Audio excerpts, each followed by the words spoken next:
My name is Marco Davis. I'm the president and CEO of the Congressional Hispanic Caucus Institute. And it's my pleasure to welcome you all to the 2024 CHCI Issue Summit. Though CHCI is best known for our amazing leadership development programs, and in fact, many of our public policy and postgraduate fellows are here with us today, CHCI is also proud to serve as a convener. At events like this, we bring together leaders from the public, private, and nonprofit sectors to discuss some of the most important issues facing the nation and our community, and identify solutions to address those issues. And of course, what helps facilitate the ideation and adoption of those solutions is strong relationships. So gathering you all here also serves the purpose of building stronger ties both throughout our community and with our allies beyond. So over the next 2 days, you're going to hear from members of Congress, from corporate executives, from experts, advocates, and thought leaders about the pressing concerns that we face, like health, technology, workforce development, and economic empowerment. Our hope is that these discussions will not only enlighten you and motivate you, but in fact will help put pieces in place to actually move the needle in some way, shape, or form to tackle the challenges that are in front of us. We hope you'll stay with us throughout the entirety of today's summit and come back tomorrow for day 2. And be sure to enjoy the networking receptions that will close out both days outside in the pre-conference area where you just had breakfast. And in fact, this being DC, where everyone is busy all the time, we know you may have to duck in and out, but we also suggest you feel free to tell your friends to hop over and check out one or more of the sessions that might help advance their work. All are welcome, and on-site registration is available. Finally, before I turn it over to our opening plenary MC, I want to share some words of thanks. First and foremost, please join me in thanking the extraordinary and tireless CHCI staff who puts events like this together and who also manage our renowned programs year-round.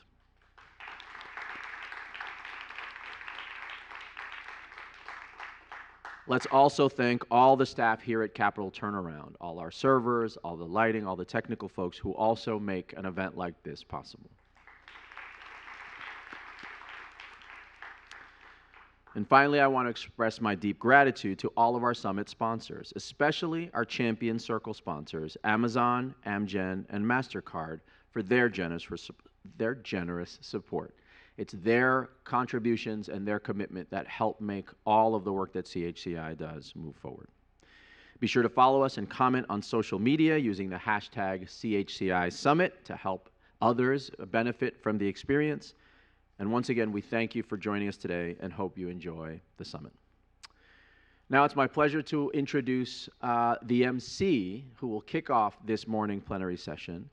From Colorado, the proud daughter of El Salvadoran immigrants, our public policy fellow, sponsored by Raytheon, who's currently placed at the U.S. Department of Agriculture. Please welcome Gabriela Recinos. Well, good morning, everyone. I'm Gabriela Recinos, CHCI Public Policy Fellow. I'm delighted to be with you today for Screening Gaps, Understanding the Impact on Latina Health. Decreasing screening gaps is more important than ever before to ensure Latinas have the tools to combat diseases like breast cancer. On behalf of CHCI, I would like to thank Amgen for their generous support of the session. It is now my honor to introduce welcoming remarks from Session Chair, Representative Linda T. Sanchez. Representative Sanchez was elected in 2002 to represent the people of California's 38th District. She is the first Latina to serve on the House Committee on Ways and Means and the House Judiciary Committee. Welcome, Representative Linda T. Sanchez. Well, good morning. It sounds like you guys got your caffeine fix. A little more lively this morning. Thank you so much for that introduction, Gabriela, and good morning and welcome. What an honor it is to speak at this opening session, which is on a very important topic that is near and dear to my heart. I want to begin by thanking CEO and President Marco Davis and the CHCI team for consistently putting on such well-organized conferences. I have to tell you, a lot of hard work goes into these conferences, and there's a lot of really great information that you can take away from them. I'm really delighted that we are opening the Issue Summit with a particular focus on Latina health. There is no question, all the evidence shows that Latinas face greater risks in our healthcare system. We saw that during the height of the COVID-19 pandemic, when the disease exposed the pre-existing social and health disparities among minority communities. I mean, it really magnified the cracks in our system. Latinos were hospitalized for COVID at a rate that was 4 times higher than white patients and experienced a mortality rate over 9 times that of white patients. And now we are seeing these disparities continued. These existing disparities have a chilling effect, particularly after the overturning of Roe v. Wade. Almost half of all Latinas of childbearing age live in abortion-restricted states. Let me repeat that. Almost half of all Latinas of childbearing age live in abortion-restricted states. That's over 5 million Latinas who are now experiencing a significant gap in reproductive health care. 2 weeks after Roe was overturned, Jennifer, a woman in rural Texas, died 5 months into a high-risk pregnancy. She had been previously diagnosed with hypertension and diabetes, and she was uninsured. For our community, it's now even more critical that we reduce the risk of these diseases. There are so many environmental and systemic factors that put our community at an even greater risk for poor health outcomes. Today, cardiovascular disease affects almost 43% of Latinas, and most of the risk factors that contribute to this and other common morbidities are societal. They're not genetic. Your zip code, your English proficiency, your immigration status, your access to childcare. One of the most consistent reasons that women miss their annual pap smear is because they can't afford childcare. Totally crazy to think that people are not getting the health care they need because of small barriers like that. We need to do better for our community. And that's why I continue to fight for childcare, more support for family caregivers, and access to the full continuum of care for working families. In a few moments, our outstanding speakers will discuss how we can build on this work and address the significant gaps in the primary care system that exist. I want to, again, thank you all for having me, and I'm very much looking forward to the conversation today. Thank you for joining us.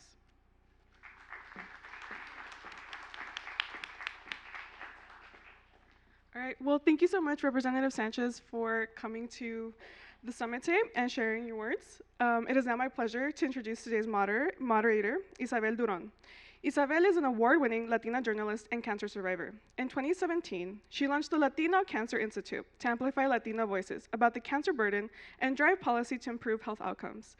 In February 2024, President Biden appointed Isabel to the National Cancer Advisory Board to the National Cancer Institute Director. Please welcome Isabel Duron. Thank you, everybody. It's a pleasure to be here with you. I was so pleased to hear from the Congresswoman because some of the things she says we will be addressing here today. Let me start off by saying health disparities continue to persist within the Latina community. Overall, about 7 in 10 say they have a primary care provider. Only about half of Latina immigrants say they have a provider, and at least 19% of Latinos remain uninsured. So we're here to discuss screening gaps, and so you'll hear about that, but it is so much more. Latinas are so much more than a body part. They're a whole person, and we need to address holistically, not just sickness, but wellness and what prevention looks like. You'll hear that social determinants of health, and the Congresswoman named a few things like social economic status, job stability, neighborhoods and built environments, discrimination and systems inequities. They can have as much impact on poor health outcomes as lack of insurance, low health literacy, and access to language-appropriate healthcare services. Whether it's cardiovascular disease, breast cancer, or diabetes, there are genetic threats or external drivers like obesity or payer decisions that impact or inhibit necessary testing or treatment. You're going to get a sampling of the issues that actually contribute to poorer health outcomes. for many Latinas, which include a limited number of culturally sensitive medical providers. Only 14% of the 840,000 doctors of all specialties in this country, only 14% are Latino. That's about 58,000 Latinos. 2% are Latina. These include only 1,074 heart specialists, 811 oncologists, 636 diabetes docs. So this limits for many of our population who are Spanish challenged or English challenged, limited engagement with medical providers who contribute to lowering disease and getting more people into screening for prevalent health issues. We as a Latino population, if you haven't looked at the census lately, are 62 million people. Yet there is an underrepresentation in academia, in research, in clinical trials that provide a more precise understanding of how well drugs or other therapies work on different patients or conversely do harm. We don't invest anywhere near enough dollars or confidence in community-based agencies that despite their lived experience and their community trust, CBOs themselves suffer from a lack of representation at the table where health decisions are made about them, without them. Our experts are also going to explore some practical solutions like preventive interventions for early detection and diminished risk, both very key, to help address those barriers and bridge gaps in healthcare access. And we would be remiss if we do not note the rapid move towards artificial intelligence, which, with a large amount of gathered data, both with the patient's record and elsewhere, can provide critical insights into the patient experience. That same data and resulting analysis can also cause more harm if data is biased, wrong, or incomplete. So today we confront many challenges and spotlight some best practices, and at transforming outcomes, addressing disparities, and improving access and trust for Latinas within healthcare settings. We are talking about factors at the community, public health, research, and policy levels that must be addressed if we are actually going to make significant progress on Latina health. And that means we need to ask our policymakers what they can do and what we can all do together better. So this is a plate full, plenty to chew on. Before we've got about 45 minutes or less, we'll start with our questions. And I know it's a battle of the numbers, both heart disease and cancer, two of the leading killers of Latinas. Diabetes, also a silent danger. The American Heart Association says over 28% of Latina deaths are due to heart disease. So Mija, what are the drivers of cardiovascular disease that put Latinas at such high risk? You can name all of them because I think we oftentimes think of just heart disease as heart disease, right? Yeah, thanks, Isabel. And again, we heard so much, right, about the challenges and health disparities in the Latina community. Specifically, if we focus in on cardiovascular disease, staggering statistic, right? In America, once every 40 seconds, someone suffers a heart attack. Specifically, within the Hispanic community, we know that Hispanics have a greater likelihood for risk factors for cardiovascular disease compared to white Americans. And then specifically, when we think about the Latina community, from 2017 to 2020, over half of Latinas in America were diagnosed with clinical cardiovascular disease, right? Over half. And that doesn't even account for those that couldn't access care and remained undiagnosed. So Isabel, as you mentioned, the drivers, what are some of the drivers of cardiovascular disease? There's many factors that on the surface we think might be, something can be done about them, from lifestyle, diet, exercise. Yet there's also those that we don't always think about. Age, sex, family history. So that's why it's important for all Latinas, all in the community, to go and get screened so we have awareness of the disease within ourselves. So how's Amgen specifically addressing the issue besides telling us we've got an issue? Yeah, Isabel. So Amgen, some of you may know, a manufacturer, Amgen invests billions every year in research and development for diseases, particularly cardiovascular disease. At the same time, we're not the only player in this ecosystem. We have to work together in America, in this healthcare ecosystem, with partnerships, with communities, with organizations, and we have collaborations with the National Hispanic Council on Aging, and at the same time, partnerships with CHCI, We're really grateful for this opportunity, this panel, to bring awareness to this issue. Before I move on, because it did mention clinical trials, are you still seeing a difficulty in engaging Latinas in clinical trials for to test heart drug death? Yes, thank you. So in terms of clinical trials at Amgen, we have a focus in the past few years, and Amgen has been leading this in the pharmaceutical community, with focusing on representation in clinical research. So across all minority communities, all underserved communities, there are steps that are engaging in local communities to ensure we have the representation within clinical trials. Thanks. Helen, from your perspective as the head of a major healthcare system in Queens, New York, the first Latina to run it, where over 50% of your patients, I believe you said, are Latino.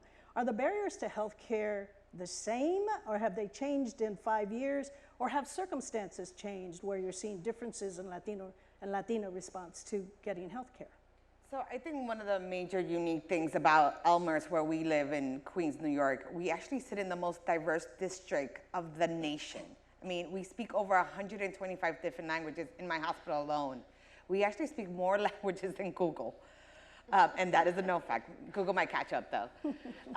But more importantly, I think as a CEO, understanding what happened with the pandemic, my job is to take the advocacy work that, organizations like the ones we're here at today, take all the policy work that our amazing Congress members do, take the research, take the education, and bundle it up and say, how can I make this into Spanish to my patient, the mom of 3, walking through my doors? When we're thinking about hypertension, cervical cancer, breast cancer, or just a plain physical, how do I make sure that that mom or that woman walking through our doors gets seen? And the number one way we do it is by making sure we meet the patient where she or he is at, or they is at. One of the things that as a CEO, I make sure that I do every day is make sure that my team of 6,000 individuals understand that the mom walking through the door might be coming in for her pap smear and she might have a kid with her. So how do we prepare for that? We make sure we have community health workers with her. We make sure we have amazing volunteers. As a CEO, we make sure we have the space to make sure if someone does come with a kid or a child or someone they're taking care of, because a lot of our women are nannies among our communities because it takes a village, that we have a play area, that we have reading time. So while the mom or the female is getting her pap smear done, there's a play area for the child. So you are allowed to be innovative. Just because you're in a hospital or in a clinic doesn't mean you cannot get creative. Take the policy, take the research, and make it align to your community. You'll be surprised what the community comes up with. So you pulled up something that I think is magical, community health workers. Oh my God, yes, I love them all. Right, and suddenly everybody's discovering them, right? We like that the president said in the Cures Act that they wanted to develop a community health care workforce, which in the West at least we call them promotoras. But, and so you're now being able to incorporate them, at least in California, the governor made it possible to hire them and be paid through Medicare. So how are you handling that? Thank you so much, California, for doing that. Because New York followed lead, and we're trying to convince CMS to actually make that a billable visit. It won't be a lot of money. And again, this is where policy kicks in. And this is where you talk to your elected officials. Make sure that the research is behind it, that we show the return of investment of promotoras, peer educators, and community health workers. Because it's so important to have that partner with you, especially when we're talking about health literacy. When we talk about complex things issue as hypertension, if you go, I don't know, you guys look kind of young in there. I don't know how many of you would have hypertension right now. But if you take the simple factor of vaccines, what we just went through the pandemic, as you heard the Congresswoman said, Latinos, sadly, we were the most affected community, even more than Blacks, sadly. Our life expectancies among Latinos, we were already 2 years behind the white community. We were 76. When COVID hit us, now we lost 2 more years. Now we're down to 74. You add our zip code factor and the fact of lack of education. Just by where I live, I already lost 5 years. Because my community already says being born in this district, which is a food desert, healthcare desert, education desert, it took away 5 years. You add the 2 years that COVID took away, that's 7 years of my life. Automatically by just being born where I am. How do you explain that to a woman? That you need to come in. So also meeting your patients where they're, and that's what community health workers do They take these complex theories and ideas and treatments and why you should get a physical, why you should get a pap smear every 3 years, why you should get a colonoscopy, why should you take, once you're over the age of 45, you know, your little poo-poo in a little bag, you know, and send it to me to get tested every year. But it's important. You know, when you get a new mom, why is the new mom getting vaccines? And community health workers are so important because they meet the mom or the female where they're at. So there's a policy waiting to happen, that there is, in fact, a really good investment in community-based organizations who utilize community health workers and or in public health systems that really find a new way to utilize them. It's a bridge to a bridge between community and the hospital. Best part of our community health workers, and I love them all, but it's also a beautiful entryway into the world of healthcare. When you talk about policy, there's nothing more actionable than becoming community health workers. Yeah. We have about 200 of them at Elmer's Hospital. And they're young graduates from college, many like you in policy and talking about advocacy. There's nothing more of seeing how access to healthcare and the barriers when you become a community health worker. Right. That knowledge is amazing. Oh, yeah. So putting it out there, if you want to become a community health worker, please do it. It's the best experience ever. Yeah, and there's plenty of education available to do that, but we're not going to go there again because we got to keep moving on. But I think that what you heard, Anna, was very much what you know based on what you've studied. That we know that cultural, psychosocial, and structural factors affect the health of Latinos, in particular how ethnicity and culture relate to health beliefs and behaviors. So we've seen that over and over. I've been working in the cancer field with the Latino community for 23 years now. So it's like my lived experience. My PhD is in community work. So are you seeing any shifts and changes? You know, they keep telling us to acculturate, but you can't leave your culture. It's part of who you are. How does it both help and maybe impact negatively a community? And I'm sure Helen sees that on both sides too. Definitely. So I'm a researcher and I'm a professor. So those are my passions, research and education. And it's really important for all of you to think about what the research shows with respect to the health of Latinas and how you can use research to empower communities and to bring voice to the policies that you are really working so hard to implement. There is a wide wealth of data looking at acculturation and health outcomes. There is a tendency to think that, oh, of course, you're coming to the United States, so many opportunities here, you're going to make it once you immigrate, things will be better for you and your family. And it turns out that acculturation is a double-edged sword in that acculturation is defined as the process by which immigrant groups adopt the attitudes, beliefs, and behaviors of the host community. And it's been shown that, especially with regard to some health outcomes, like mental health, acculturation is associated with worse mental health outcomes. And that is true of both women, men, and there's not as much on non-binary individuals, but the research does show that acculturation does not always benefit health. I think we're talking a lot about screening, but there is a mental health crisis in the United States right now. Some recent data showed that about 1/3 of individuals over the last year indicate that they have experienced depression and anxiety, and about another third say that they have not been able to get the health care that they needed for their mental health concerns. So when you think about some of the issues that were just mentioned with regard to access to care, mental health, community health workers, it's really important for you to understand that we talk a lot about physical health, mental health, those two go hand in hand. And it is shown that mental health can also influence physical health. So if you're depressed, if you're anxious, you're not thinking about going for pap smears, doing other things that you could be doing. So I think we have to think about the mental health crisis in the United States. Screening for mental health, unlike breast cancer, diabetes, heart disease, there aren't as many screening tools for mental health. Right. And so definitely acculturation is something we need to be thinking about.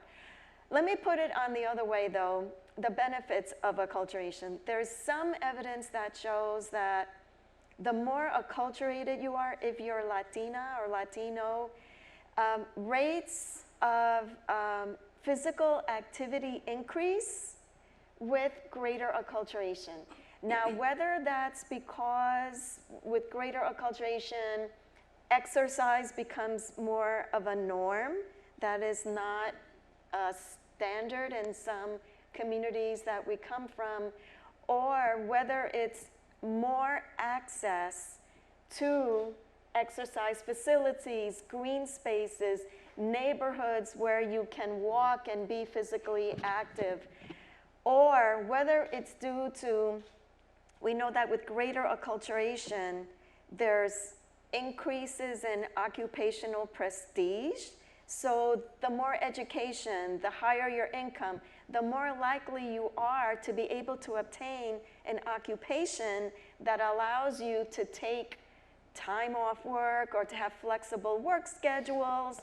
And so perhaps that's a reason why we see some of these outcomes. Right. But we still, unfortunately, still have too low a college graduation rate, which is about 15% right now. When I went to college back in the late 60s, it was 5%.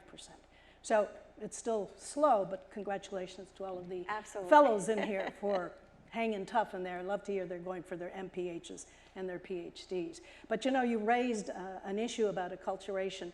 I don't know how many of you remember, it's got to be 15 years that the New York Times did an op-ed about how 15-year-old Latinas were committing suicide at higher rates. And you know what it was? It was the push and pull of acculturation. You know, they would go home and be Latino, and then they'd go into with their buddies, and suddenly they had to be something different. And I think, and that push and pull, that tension, without having a proper emotional setting to understand it, really can impact. I could sort of understand that. So, but the problem with, and we saw this, the good and the bad, to your point, with COVID, was that finally, particularly in Latino communities, because remember, from the old days at least, they would say, I'm not crazy.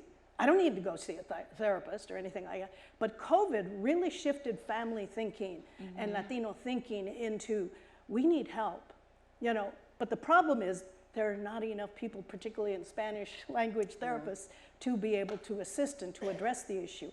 Not enough culturally, linguistically appropriate therapists in community to be able to help resolve this issue. So there's now a desire for that help, but there aren't enough caretakers or physicians. So or I could tell you, sorry to no, interrupt. Go right ahead. You know, I really appreciate this new generation of that mental health is important. It is the other part of your body, of your health being. But I think more people like Bad Bunny, J Balvin, literally coming out and say that they suffer from anxiety, they suffer from mental health, has made it also a norm. And the fact that it's like on TikTok and all this other stuff, as you can tell, I'm not good in social media. I'm telling my age. But I think that's made it normal to talk about. I mean, you even had Karol G talk about it too, like, you know, that she meditates before she goes out because she has like panic attacks before she goes out to a stage. The fact that she wrote a whole song, I mean, I think it's a whole album of how her path in mental health has made it easier. So right now, so as future policymakers, right, you see this movement. How do you take advantage of that moment? How do you work with advocates, with the research, with amazing companies that, you know, provide the medication that sometimes we do need? Because sometimes medication is not a bad thing when you're suffering from mental health.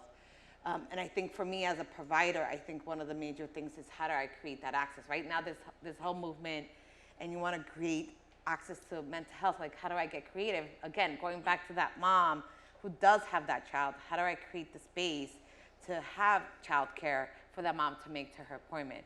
And I think this is where technology kicked in, and I know you're going to talk about AI soon. I mean, doing telemedicine has changed the world. I think the fact that you can have a doctor in New York talk to a patient in California, I think it's huge. And when we talk about mental health access, that's really been a game changer. But there's another policy issue, because there are Latinos, in particular rural or low income, who don't have the broadband, right? They don't have all the fancy tools. They don't even necessarily know how to use it well. So once again, you could use a community health worker to come into communities and teach them how to use the technology, but you also need to have it put in place. So supposedly there was billions of dollars from the Commerce Department that was deployed into states to in fact start to address this issue. But even now, some of the potential benefits that were coming out of the federal government are being cut, and people who were having access are no longer getting that same stipend they were on a month. So it's kind of this wax and wane in healthcare. You know, where one day you have it and 2 years later you don't have it. Or you live in a state where they don't give it to you, period. And so it's back and forth. And Mija, jump in here. I see, I call her Mija. She's like a Meja, actually. Yeah, thank love you. Mija. Yeah, thank you. I'll take it. And also just the fact that you said Bad Bunny, I have Monaco stuck in my head. So, yeah, I think, and another piece to add when we think about the U.S. healthcare ecosystem, right, the challenges in terms of policymaking, but also let's just take the role of health insurance companies for just a moment, right? Patients, even if they get prescribed the medicine that they need, for example, we talked about cholesterol-lowering medications, it doesn't mean they're actually going to get it. Health insurance companies sometimes institute step therapies, which means at first, when you go to get the medication, it might be rejected because they say, hey, you have to take this first before you can get actually what your doctor prescribed you. Very frustrating, right? Very frustrating both for the patient as well as the prescriber. And there are policy in effect to address this, but it's something we just have to be aware of, all of what's happening around us and different actions we can take. So Helen, which brings me to the point, how much of the real barrier is cost and systems issues as opposed to cultural awareness, access issues? Cost is a very big issue. When you talk to our community, their biggest fear is cost. So a patient from our community, low income, very low health literacy rate, foreign born, they will not go to the primary care doctor because they don't know how to apply for insurance. They're afraid of the payer. They're afraid of getting the bill. The past administrator, the past administration, with the whole thing with public charge is very real. So if you have Medicaid or you use public services, it can stop you from becoming a citizen. And when you come to this country, our goal is to get the blue passport, right?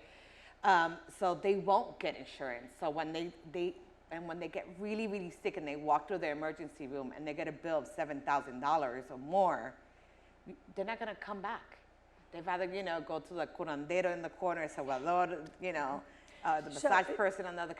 Cost is a big issue, so they're afraid. So Helen, I want to interrupt here because I think we spend a lot of time focusing on those with the most needs. And so, there are 68% of Latinos in this country are born here. They're citizens, so they are not supposed to worry necessarily about these issues. And yet, we have something like maybe a 67 to 76% breast cancer screening rate compared to a non-Hispanic white. What are the issues what are the differences in the issues, or is that just kind of to acculturation, how you follow your parents' examples? So I can give you a perfect example. If we just take you guys, right? Most of you are Americans, are putting your insurance under your parents, thanks to Obamacare, until the age of 26. Once you're 26, you're aged out. You have to apply for insurance. Most insurance people get 70% by their employer. That's half the battle. You're not thinking about co-payments. You're not thinking about deductibles. You're not thinking about what you have to pay, which is co-insurance. So when you think about, like, when you go to the doctor, you're like, yay, I have insurance. They're like, $50, please. You're like, what's the $50? That's your co-payment. Oh, you need to get a procedure done? Oh, your deductible is $2,500. You're like, but I have insurance. All of a sudden, you're delaying care. And you could be as young as 27. And when you think of a young mom, like, I'll take myself, for example. I have 3 amazing, beautiful children. Here comes September. I need to take them all physicals, because in New York City, you have to get physicals before they go into school. Each co-payment is $50. That's $150. Then I'm not counting the medications that I have to get, because I have an asthmatic, I have a child with very severe allergies. So when I go to the pharmacy, when I go to my local Walgreens, who has affordable 340B program, yay, please make sure you keep that as a policy. I don't know if our Congresswoman is still here. That $700 bill on the 340B program brings it down to $200.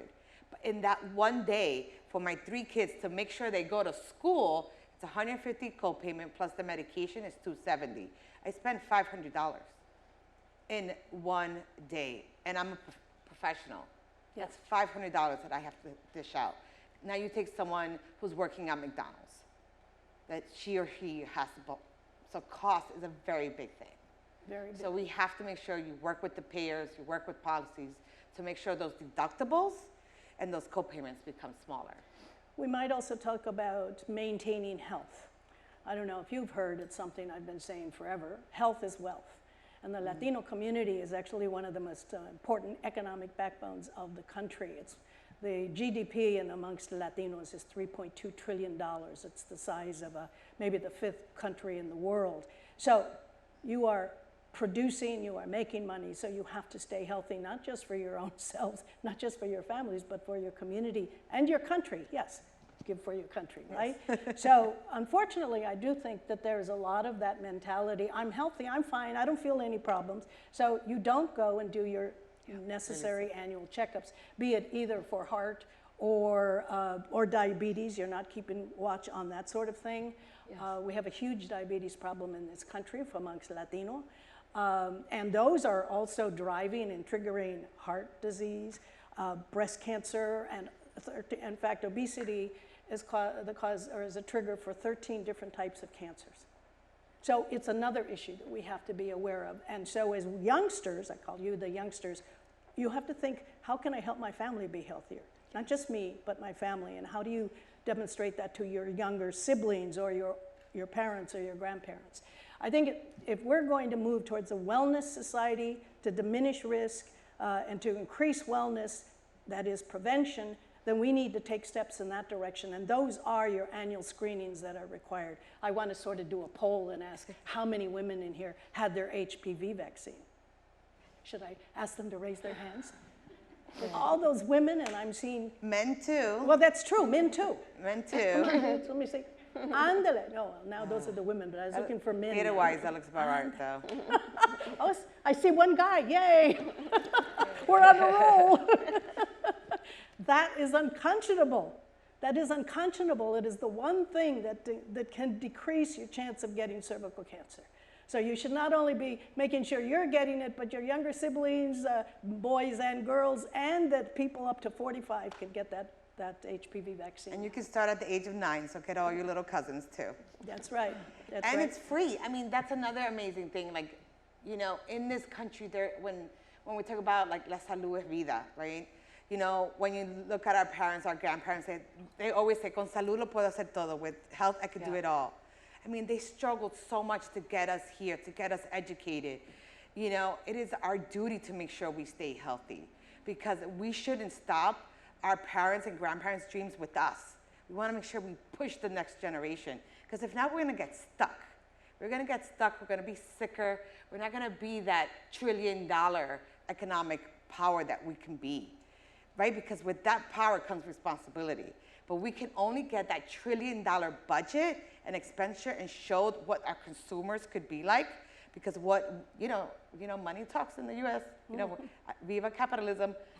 But I have to tell you that capitalism doesn't work if we're not a healthy community. The fact that we're not taking free vaccines, they're free. You know, during the pandemic, when the COVID vaccine was free, I was like, come on, people, let's make sure. And there was a point where it wasn't going to be free. I mean, that's even crazier. The fact that this free vaccine helped save so many lives, especially we were the epicenter of the epicenter, it transformed our borough. It really was the reason why we were able to transition into not wearing masks anymore, having public settings. I mean, whether you side on how the vaccine worked or didn't work, it's the reason why we're sitting here now without a mask. Mija, and Every Ana, time you say mija, I think it's me. all my mijas, these That's are all what my they call mijas. She's reminded me, though, of something that's really critical, and that is the belief in science. We've seen, because you mentioned COVID, we saw misinformation, disinformation, a step back from trust in science. So I imagine there's something that you have to do, and I imagine there's things you understand about it, and how we reapproach communities to believe in science again so that they will take advantage. Let me say one thing. There was a Pew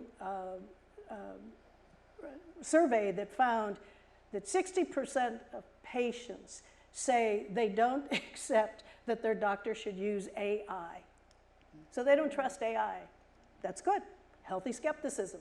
But you have to understand it so that you can be part of the resolution of it. As a patient, you should know about this because it could hurt or it could help your health. But pick it up there. Yeah, thank you, Isabel. And actually, one thing I want to tie into what you're just reflecting on is the concept of community and family. So many of you here from the Latina community, from South Asian, right? And speaking of couple of things, the immigrant experience, being a child of immigrants, speaking of what you said, the belief in science, quick family story. So my parents immigrated to this country in the 80s. My dad's actually a physics professor in rural Michigan. Despite being a man of science, he still did not take the time to take care of his own heart health. Fast forward today, he's fine today, but back in 2021, no symptoms, a bit of family history, but he felt, I haven't had a checkup in a while, let me drive 7 hours from rural Michigan to the Mayo Clinic in Minnesota. Did a full body scan. Turns out he had 98% arterial blockage because of high cholesterol. All he had to have, and a few days later he had a triple bypass surgery. But what could have been done differently? Again, a man of science, being very educated, but did not take the time to be educated about what he could do for his own screening. Getting a simple LDL cholesterol screening done could have prevented this near tragedy.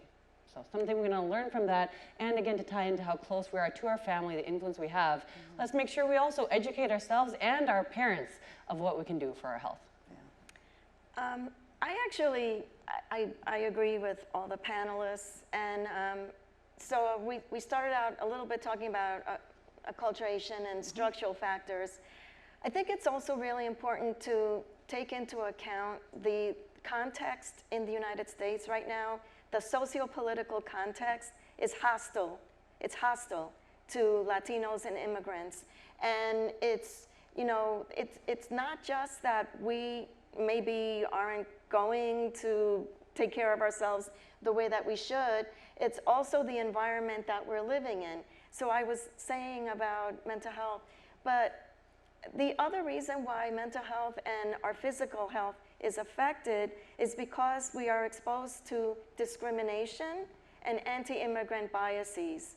So you as policymakers, I think it's really important for you to think about ways that you could push the envelope to make sure that anti-immigration policies, policies that are hostile to Latinos and other underrepresented groups are addressed.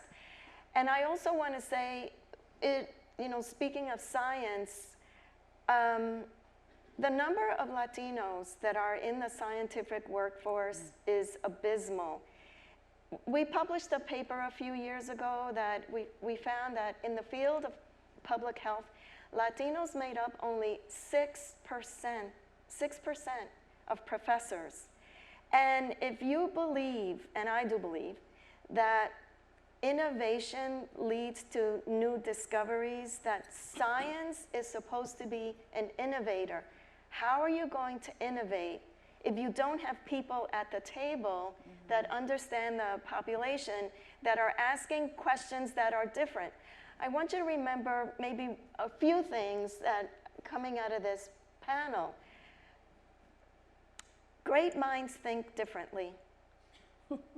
So if you are looking for innovations and discovery, it's important to have people at the table who are different. And there's evidence that shows that when you are in an environment with people who think differently, it forces you to think in more innovative ways. And there's evidence that groups that are diverse are faster at problem solving. Why?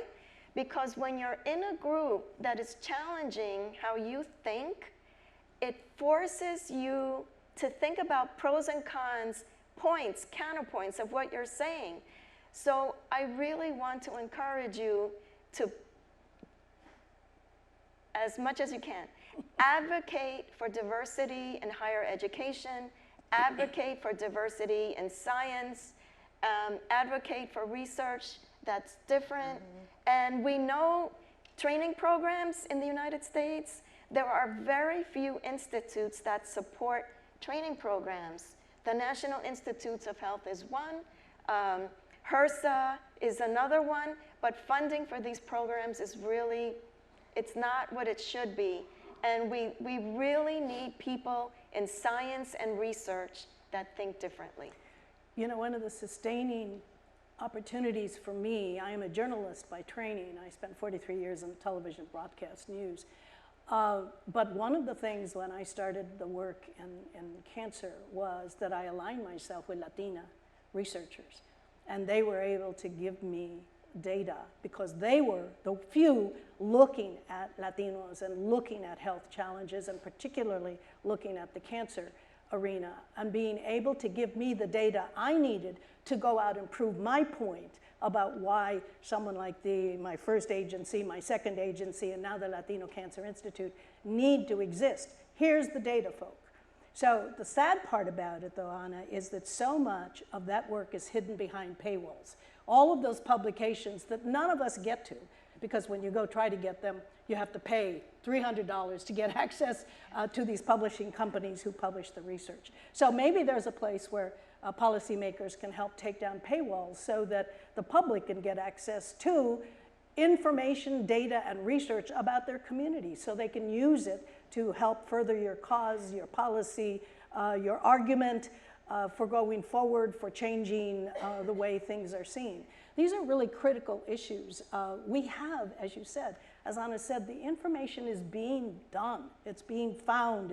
We are starting to show some success in understanding the Latino community in all of its, its cultural. Remember, we're not a monolith. We are subpopulations. And one of the things that I keep asking for is disaggregation of subpopulation data.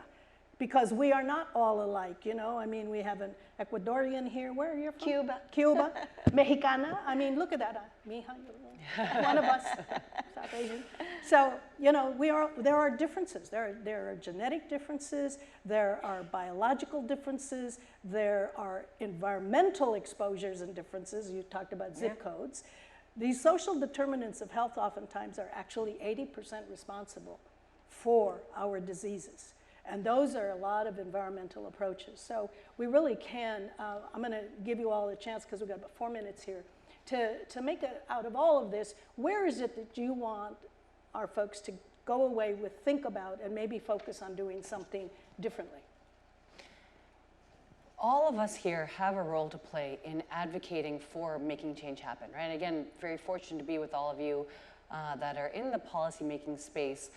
There is a resolution recently introduced focused on heart health by Representative McCormick as well as Kamek, bipartisan, by the way, which is always a good thing when it's bipartisan, to designate September as Cholesterol Education Month, and specifically September 30th as LDL Cholesterol Awareness Day.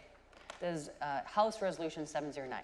So why is this important? Because one of the themes that you've heard today is empowering our communities to educate themselves and be aware and get screened. So the fact that a resolution is out there is significant. So I encourage all of you and to encourage your members of Congress to co-sponsor this. Helen. I think for me is that I hope you took some nuggets from what we spoke about today. But number one thing, please, when you're out there and you're doing your policy work and someone says, well, we can't do that, be like, yes, we can. Is it gonna be easy? Hell no, because nothing for us in our community is easy. But please make sure that when you hear the can't or that's not possible, the data's not available, go be like, yes, there's a way. There's truly a way, because you have this amazing organization that you can reach out. The network among each other is huge, but then you can call upon us. I mean, you have all of our information in the booklets, and I think it's online. email us, use us. I mean, be like September 30th, like yes, I'm gonna go back to my college and I'm gonna do a whole September 30th thing. I'm gonna do that in my hospital. You know, but really like, let's go and support each other. And when you hear the can't, reach out to people who might have the information. I mean, I literally woke up at 4 in the morning to make sure I was here from New York, because that's how much I care. That's how much I know we can do it, but I know I can't do it alone, because being in a room of diverse ideas is really where innovation happens. So I really hope you really use each other as a resource and us as a resource as well. I would close by saying that please do what you can within your realm of power and influence to advocate for diversity in higher education. Anything that will help us push forward the agenda of Latino health is really important. There are ways that you could also advocate for interprofessional development. So we're talking a lot about healthcare.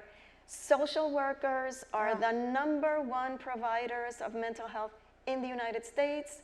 There are salary differentials. There are barriers to paying off your tuition after you pay for your federal loans. So advocate for diversity in higher education, and I promise you, we're gonna solve these problems together when you have different voices at the table. Thank you so much. Yeah, I appreciate that, but the point is we can't wait. Yeah. While people get through social work class and everything else. What we need to do is to start now. So what I heard was during this session, one, we need awareness. And we need to accept that we're all responsible for making ourselves aware about what the health issues are, not only in our community, but for ourselves. We need to know that there are certain things we have to do annually. Those are get checkups. And I say this, although this is about women, I say this to men. I oftentimes say to Latino men, your biggest problem, your biggest risk factor is being male. Because we know how stubborn or macho or whatever you want to call it can be. That's another cultural thing, right? And so you need to model for your family, for your community, but also engage for them. You're here, I think, because you're interested in the whole issue of health in the Latino community. So maybe you're working directly in it, or you're working around the edges, or you might be addressing policy, or you have a power position in which you can start to rethink how you could possibly make a difference in the Latino community. There is plenty of information out there for you to become aware and to get much more data to back up your arguments so we can all be good lawyers in our own cause. And I encourage you, and especially because I see so many young folk out there, you are our future, so we need you to be well aware so that you can drive what Ana says is really driving our future to make sure that we are well represented, our voices are heard, we have some power, and we're using it well for the betterment of the community. I'm going to take the time now to, as soon as I get this thing called technology open. It had a question, I had a couple of questions in there. So we talked about trust among healthcare settings. I'm going to shift this around a little, and whoever wants to take it can. But I think it's really, really critical for us to understand how to rebuild, if not build, trust, and actually push against mis and disinformation in the community in order to build trust, not only about science, but about healthcare systems. I don't know, Helen, I mean, there's still, doctora, you know, there's still some mistrust even there about, you know, can I trust the doc? Can I trust this system? So I'll let you take it first. I threw the ball at you, so you go for it, and then. Trust is hard, you know, but it starts as simple as like a hello. You know, I think how you greet someone at a hospital is super important. You know, Elmer's Hospital is a public hospital, so when you think of a public hospital, you think like grungy, dirty, people angry, I'm gonna register you. I've decided to change that. I think I'm very honored to work for a health system that we don't want to follow that image anymore. My goal as the CEO is to take Elmer's Hospital and put it on Park Avenue, and you couldn't tell the difference. So when you walk into Elmhurst Hospital, we do about 1 million+ visits a year. So we see a lot of people. And how we say hello starts by having a hospital that's super clean, like beyond clean. We're already clean. I mean, I took it to a new level of cleanliness. But I also, when you come in, you have aromatherapy. You know how you go to those fancy hotels and you're like, oh, the Westin smells so good. Guess what? Elmhurst Hospital smells really good too now. So when the patient comes in, they get the first woof, because it's scary to go see a doctor. You don't know, especially when you're at the health literacy rate, you're an immigrant, you're foreign born, you've never seen a doctor. So it starts, and that's my first hello to my people, you know, of all different cultures. And then when you do walk in the exam rooms, the #1 thing is I try to hire staff that does not judge. Like, I don't judge. You know, we have a huge sex trafficking issue in New York City, especially in Queens. I mean, it is rampant right now. We literally built a health session for GYN just for sex workers, both male and female. And the providers that work this special session, they do not judge. So when a woman comes in and says, you know, when you know, in part of your GYN visit, you're like, well, how many partners have you slept with? You know, how sexually active you are. And when a woman says, you know, I've slept with 50 men the last week, my doctors don't like, ooh. They're like, okay, how do we make sure, let's make sure we run the STDs. The STD test, we make sure, you know, we make sure her reproductive choices are being met, making sure she stays healthy. We don't judge at all. And I think that's huge, and that spreads in our community.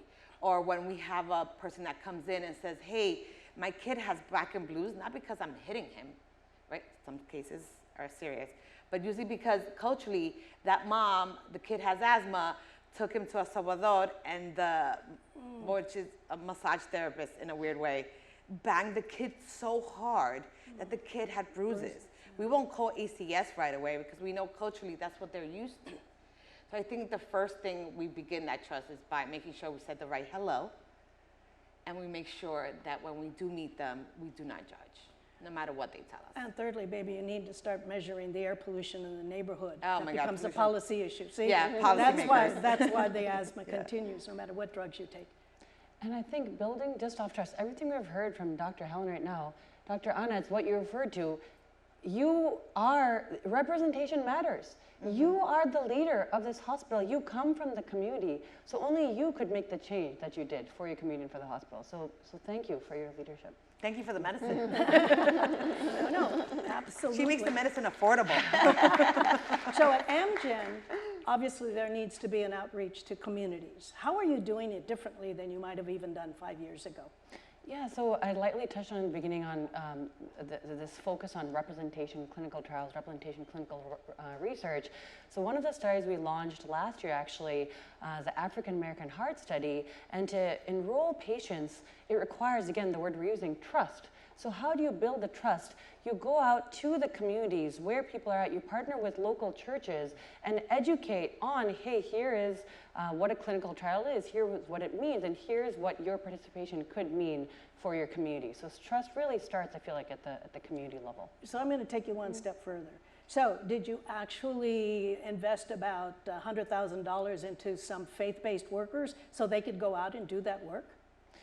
Or did you just sit them in a church one time and talk to them about it? Because that's how you're going to actually get that education out there. It's by investing in community-based organizations who can deploy their community health workers. Absolutely, Isabel. And there are initiatives, healthy churches initiatives. I do have my colleague here in the audience who leads some of this work, so we can talk more specifically. But you're absolutely right. It is not a one-time donation, one-time thing. It's a sustained effort over time to invest in local communities. Yeah, okay.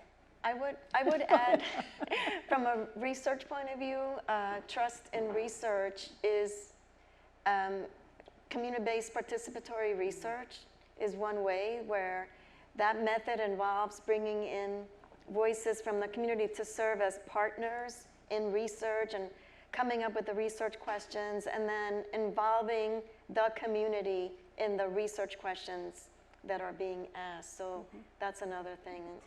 I also think that academia has to let go a little and let the community ask the questions and say, and don't deny that question because it's not validated, right? We run into that all of the time. I did that during COVID, and I was working with Stanford and doing some work with them, and I wanted to delve into an agricultural community and what are they feeling, thinking about COVID and multiple issues around there.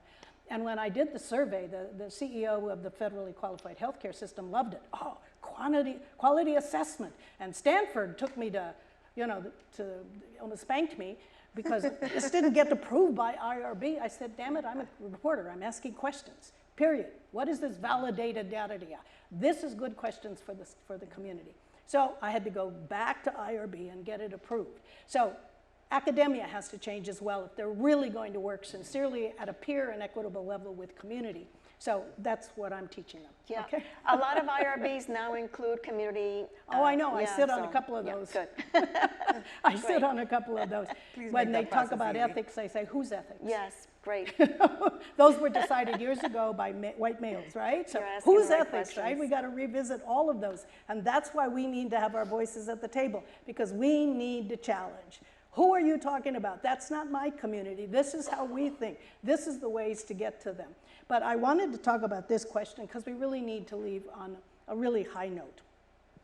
What are we doing to teach women about prevention and fit health? Microbiome literacy is key to a healthy life. So we'll start there with you, Helen. First, explaining microbiome. Yes, like, please do. That's why I threw it to you. Who understands microbiome? There you go. Oh my God, like 10 people. Well, congratulations, we have a few. So first, going back to the original, how we started this, you have to educate yourself. Don't just like, oh, well, let me just take a green juice and that's gonna fix my microbiome. So the microbiome is just another, it's like the DNA of your gut. It's the good bacteria that's in your gut, in your stomach, in your digestive system, all the way to your colon. It's basically what makes you, you, in a way. But microbiome is, I don't want to say it's the fancy thing, but I feel like my abuela knew this before, science knew this. It goes back to how we eat, literally what you eat is what you are. But again, how do you explain that to someone who's on food stamps, who is in a food desert, where like most of the stuff you get is soda, bread, everything processed? Like, how do I tell her her microbiome is important? Like, start taking spinach, So again, going back to educate yourself of what it is.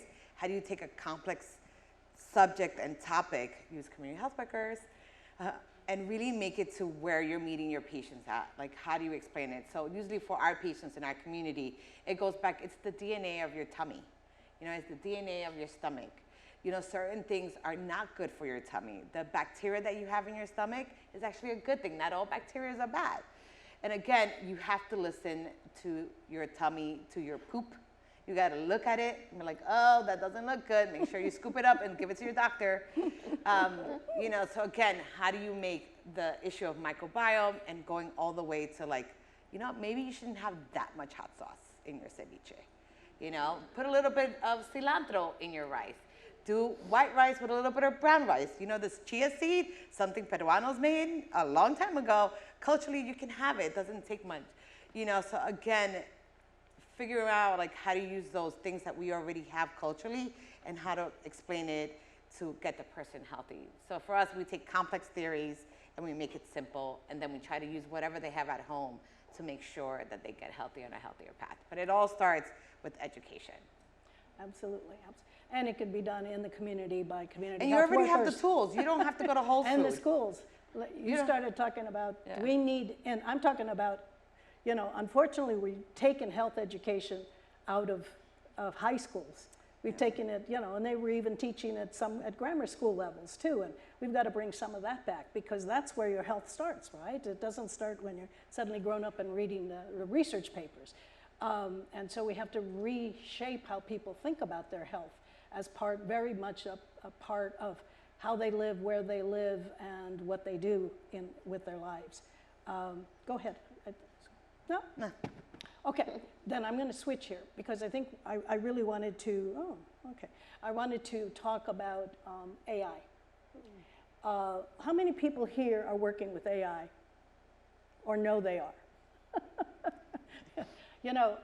We're all working with AI. Basically, since computers have been gathering our data, there you go. That's sort of the beginnings of AI. Because one of the issues, I'm actually working with a collaborative called the Light Collaborative, and we've developed an AI patient bill of rights. So nothing about us without us. We should be at those tables, but I also encourage that anybody who is a patient, and we all are, you should be knowing what's going into your health records. Yes. Because those become part of that AI formulation in which they suddenly spit something back out and the doc says, oh, okay, we're gonna do this because this, based on all of this AI data that's been fed in. But it could be that they're missing some real information about you that could actually change the factors of what that AI spits out. It could be misinformation, could be lack of information. It could be the fact that you live in a neighborhood where there's a ton of pollution, but that's not in the record. So why is this kid taking his asthma drugs, but he keeps showing up in emergency? Well, it's because he lives in a heavily polluted neighborhood and he's trying to go out there and play. And so that's a policy issue. That's a local policy issue that needs to be addressed. Not everything is done because you're not doing something right. It's because your community is in trouble, is in pain. I'm sorry, go ahead, because talk about AI and how you look at it. And actually, I just love the phrase, what was it? Nothing without us? Nothing about us without us. Nothing about us without us. Yes, very powerful. That's to be a rallying cry. So, and it's a new frontier for all of us, so just personal reflections here. But we have to be very careful, right? We have to be very careful with everything, especially you just said, Isabel, with how our data is going to be used, because before we know it, entities could be using our data to make decisions without us knowing it, right? Just anecdotally, I was just reading an article, I think it was North Carolina, there's a hospital system that saw using AI, as a healthcare payer, I think, based in North Carolina, that saw, okay, patients are adhering to this medication, they're doing well, let me switch them to a different medication because this is what I want preferred in my formulary because I got more rebates. Like something that's so anecdotally there, but it's all how is AI data being leveraged and how can we just need to be aware of it so that decisions are not made without us there. Mm-hmm. Helen. So for our health system right now, we're just touching AI. One, because we're a public hospital, AI is very expensive when you go back to the cost. Sadly, I think private hospitals are going to be ahead of public hospitals in this sense because they'll be able to have more access to AI than we will be. So that's going to cause just a division just on what a public hospital can do, what a private hospital can do. Disparities again. So the private hospitals get the toys quicker and faster than us. So for us, AI, we're just at the beginning, but again, it's so costly, we can't really use it yet. So even if you got it, would you be telling your patients about it? Yes. So they'd understand it, so you're transparent, so they know? No, again, we're a public hospital, so. That doesn't The mayor's my boss. So no, we would do, like, perfect example, we have the My Charts, which is a kind of like a little bit of baby AI, right? Where the patient can have and see live like what tests are pending while they're in the hospital, which resorts they're getting, the results. If they want to talk to the doctor, they can share it with their caregiver. They can text to the nurse or the PA or the provider, and they get a response back. And they can see all that trending, like all the vaccines. So in that already, they have a little bit of the AI, and we try to teach them and say, hey, let me tell you what this means. Don't be sharing it with the whole world, because this is private information. But let's say we wanted to use that information for like any type of research. We would, of course, contact them and get their consent to get it done. How do you see AI from your lens? AI has great promise. It has great, great promise. So in research, there's ways of, it saves time and programming and coming up. There are AI methods right now for analyzing data that are saving a lot of time. I think there's great promise in AI. I think we need to embrace it and not be afraid of it. But as you said, we have to make sure that it's being used in ways that make sense and that the data that are feeding into AI are accurate and representative. And unbiased. And unbiased. And the UCs in California have come together, got a master cloud database now. They have 9 million patient records. And some of those are, you know, Latino janitors. And I say, are you sharing profiles of some of your underserved populations that you're actually there with public health? Because they're probably treating more of those folks, and it might inform them with your AI, what you've learned, you know, that they might look at their patients. So I'm encouraging the sharing, you know. So maybe the private hospitals have it, but if they're serving any percentage of low income and underserved, maybe they're going to learn things from through AI that could really inform what you could do or what you could look at. I think this is where federal government kicks in. I think this is where policy kicks in, where, like, you know, it starts with the payer, right? So if CMS says, hey, part of your Medicaid fee or your Medicare fee is that you share data, trust me, we'll all share data because we want to make sure we get reimbursed. But until you know, and this is just my personal opinion, until the feds don't say, hey, you have to share, everyone will pick and choose who they want to be friends with, you know, and I think that creates so many biases because, right, there's this beautiful, wow, 9 million records. Can you imagine what you could do with 9 million data points of what we could do with, like, medication, what we could do with outreach, what we could do to manage costs for our healthcare system? You know, when you look at Biden's national address when he did it, he spent 19 minutes on healthcare.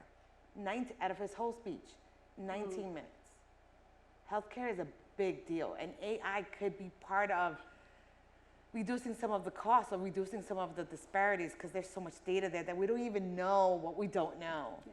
But we're gonna need the feds to share that information. That's where taxpayers and voters come in. Yeah. When you go to the polls, not just the poll, but your vote is your voice. Mm-hmm. So that's one thing. But it really is about having a voice for you amongst your Congress people. Let them know you're there and that you care and that it's important for your community. I don't know if I'm supposed to do politics up around here, but we are in DC when in Rome. We've got about osmosis. We've got about 5 seconds left. I want to thank all of my wonderful panel here, Ana Abrado Lanza, Helen Artiega Landavera, and Mija Chirada. Mija. Thank you. Thank you all. Thank you all. Wait, hang on.